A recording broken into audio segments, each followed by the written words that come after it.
everyone, and welcome to the Green Warriors TV, where we bring you the unheard and untold stories of great environmental champions. On today's episode, we have the amazing, lovely, award-winning and TED Talk speaker Ana Soina. Welcome. Thank you so much. Today's episode. How are you doing? I'm good. First of all, I appreciate the fact that you guys have decided to host me today. I don't take it for granted. Definitely. Yes. Yes. So, of course, people are curious about the work that you do. They're wondering, okay, who is this TED Talk speaker? Can you tell us more about what made you to be so seen or so known to the point of you giving a speech or a talk to the people? Maybe I can just say it's the work that I do, the fact that I keep pushing ever since I started, and maybe the fact that I don't give up. Because I like the way you guys have that you tell the stories of untold and unheard. Yes. And to me, that doesn't mean at some point, nobody maybe could even listen to me. But right now, at least I can even count 5-10 people who can at least listen to me. So you will not be unheard forever. At some point, yes. So what do you feel is your inspiration? What inspires you to do what you do?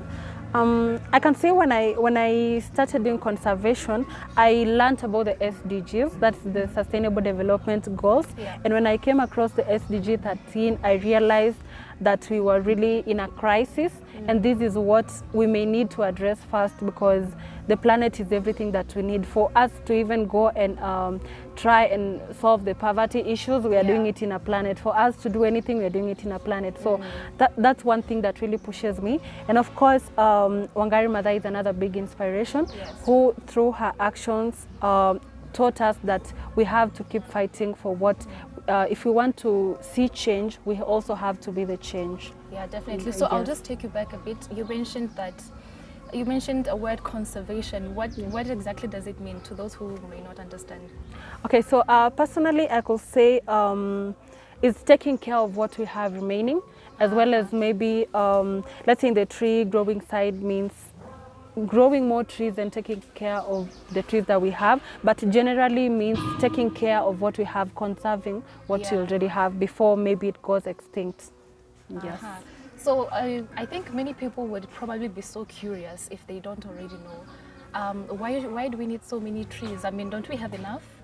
I really can't say we have enough, because the United Nations advise, for example, here in Kenya, we advise to have at least 10% forest cover to at least avoid some climate change effects, which we've already seen in our country, the cases of floods, droughts and all that.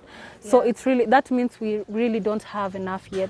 And you know, trees act as carbon sinks alongside the water bodies. So we need to have them, because as long as we are not about to stop emitting, we have to continue planting more trees. Okay. Yes, actually growing more trees, not planting. Growing instead of planting. You know, many people are confused. They take the hype to planting. I've planted 10 million trees, but how many trees have you grown? Like, did you take care of the trees? Did you follow up? So we need to grow more trees.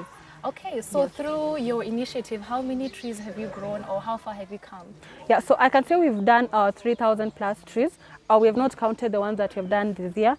And also that question sometimes challenges me when you're asked, how many trees have you maybe grown or planted? And you're like, so should I mention what I have done myself, or as a team? Or if today I organize a tree planting and maybe we do 200, will I say I or we? Of course it's we. Yes. So for us, we do it as an organization. So it's 3,000 plus. We've not counted the ones we've done this year. So by the end of the year, we'll be able to know if we got to our target of 5,000 trees this year. Nice. Please, I would like to be in the next tree planting session. Of course, we'll send an invitation to all of you guys. Okay, and all of you will also be invited to the tree planting session. So be ready and keep following the Green Warriors handles, so that we may send out the information right there. And I have another question.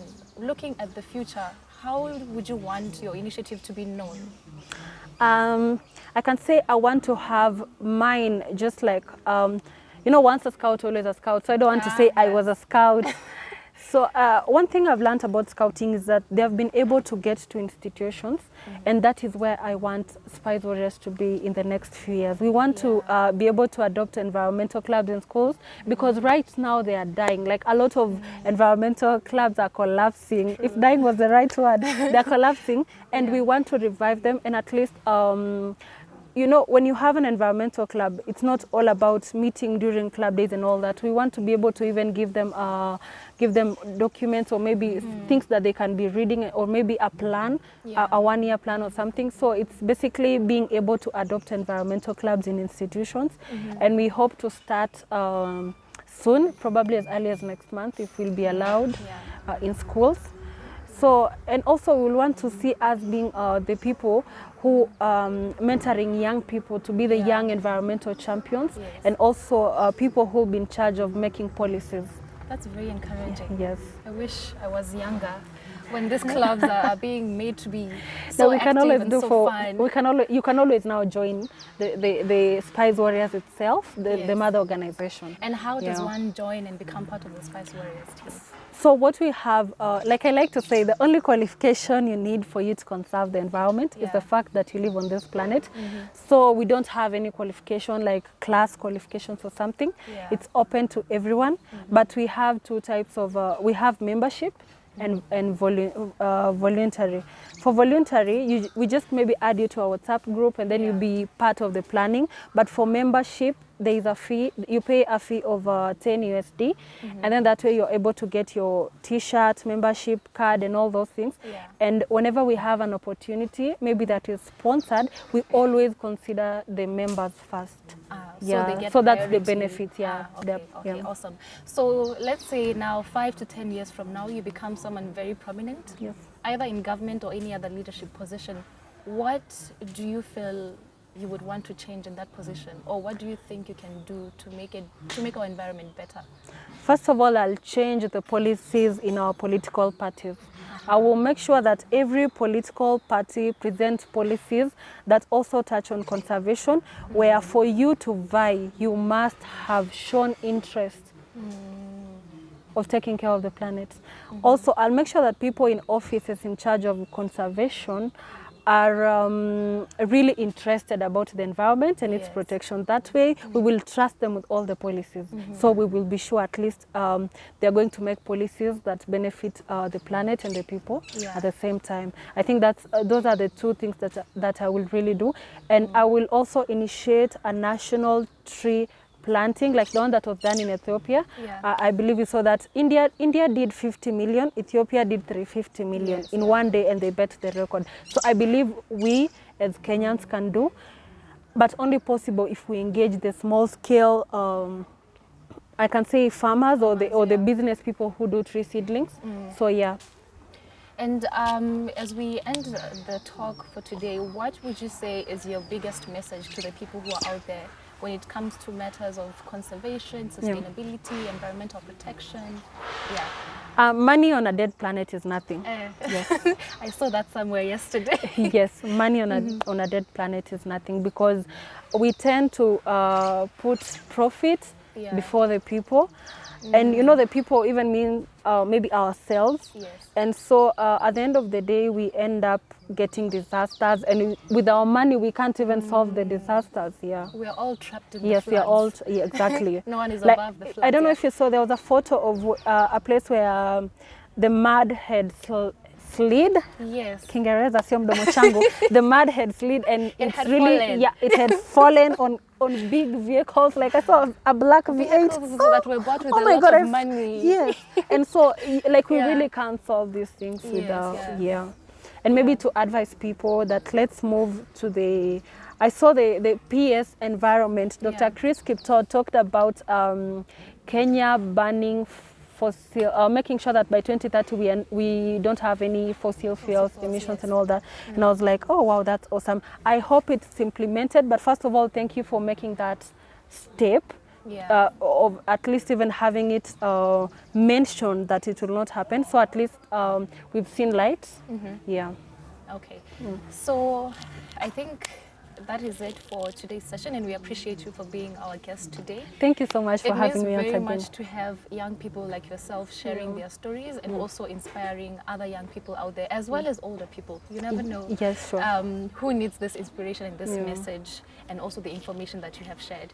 So as you have heard, we have the Spice, we call it, sorry, the Spice Warriors team, yes.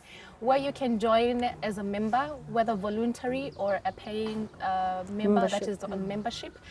And we will leave the contacts below where you can get in touch to inquire more about the Spice Warriors team and also any initiatives that will arise from Anita's group. Thank you so much, Anita, for joining us today. It means a lot to have young people such as yourself inspiring us, telling us stories that also help us to think better and also inform the decisions that we make on our day-to-day While I also lives. appreciate the platform, because I believe you're going to meet other people who will also inspire me. Definitely. Yes. So there you have it from us today. And we are now located at Ongatarongai in the Asiana Gardens. You may visit the place. Here they have a free cake when you have your birthday party. So why wouldn't you want to come this side and have fun, have a wedding, perhaps a graduation party, any event that you would like to host, you're always welcome. Thank you.